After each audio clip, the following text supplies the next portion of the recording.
Four Nebraska U.S. Senate candidates take to the debate stage tonight. Good evening and thank you for joining us tonight. I'm Sarah Kirkley.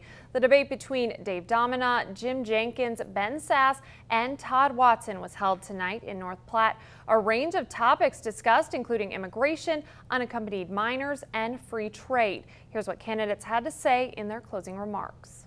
I don't think Washington is the center of life, and one of the reasons I'm running is because I think we need more people involved in politics who believe that the center of life is North Platte and Kimball and Oshkosh and O'Neill and Fremont. I'm here because I'm a Nebraskan. I want to serve the people of Nebraska. I understand our agriculture. I was born and bred in it. I understand our commerce. I've spent my life working in it. We as a nation have to decide whether we're going to incentivize partisanship.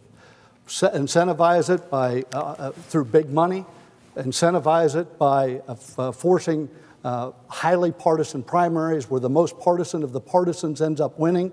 But you asked me to take an oath of office, and I will take that oath with pride.